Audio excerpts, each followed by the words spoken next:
It's me from Strasbourg. Hello, good afternoon. Good afternoon.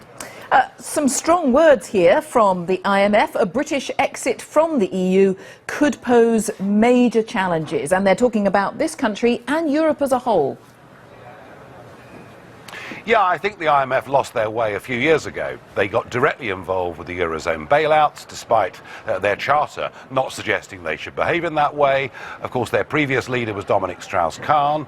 It's now Christine Lagarde. So the architects of the European Union and the Euro have effectively hijacked the International Monetary Fund, made it an outpost of the European Union, and turned it really overtly political in a way that the founders of the IMF never ever foresaw. Well, so the IMF is not an independent economic body, is that what you mean?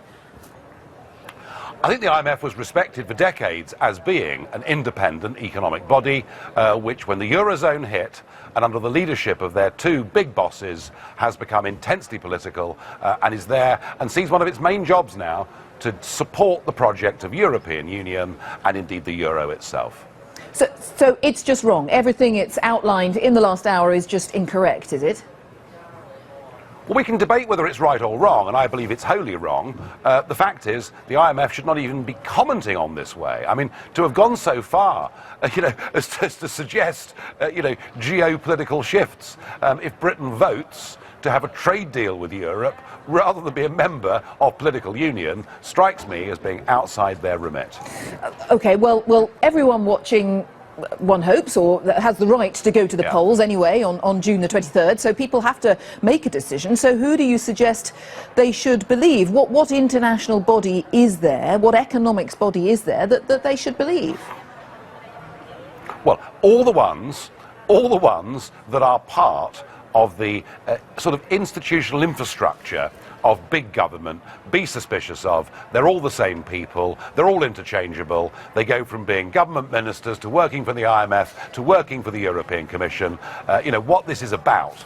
This is about big politics and big banks and big businesses trying to bully the British people into staying part of a status quo that is not really working. And when they talk about economic shocks, I mean, the Austrian banking system and Greece needing a fourth bailout, which is very likely over the course of this summer, they will cause far bigger shocks than Britain. And all we're doing is changing our relationship.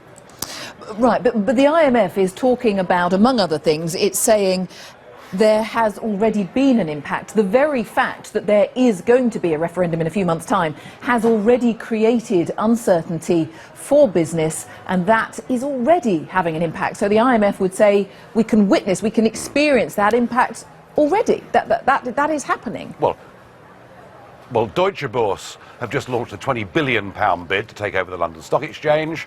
Toyota have announced they're investing in new plant, as have several other foreign-owned manufacturers. And these arguments about investment, I mean, look, I heard these same arguments from all the big global institutions 15 years ago who told Britain if she didn't join the Euro, direct investment into our country would dry up to almost nothing, and in fact we've led the rest of the EU for the last 15 years. So these are scare stories, these are warnings. This is about politics, not about economics. It's about defending this European Union. And I was with the French Prime Minister, Manuel Valls, at lunchtime, and he said very clearly that if Britain leaves the European Union, it will do political damage to the European Union itself. And he's right.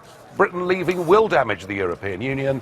It may even give us a Europe, a few years down the road, of sovereign democratic nation states working and trading together. But it would damage trade as well, wouldn't it? Because if, as a nation, we all woke up on June the 24th, discovered that Britain had voted to leave the EU, there are years and years of trade deals, agreements that would need unpicking, and that would be a long, laborious process. And surely it's not wrong to say that would cause enormous uncertainty and therefore have an enormous economic impact.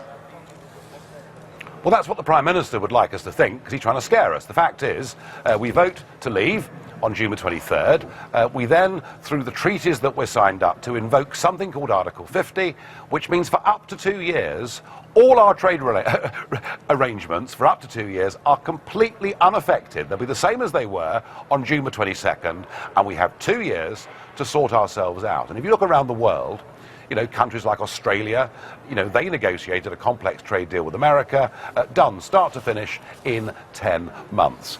We're being told we can't do it. We're being told we're not big enough. We're being told we're not strong enough. What the Prime Minister's really telling us is we're not good enough. Well, I'm absolutely certain that we can do this comfortably within 2 years. Nigel Farage, thank you very much for joining us there from Strike. You didn't frankly have the balls to put country before party.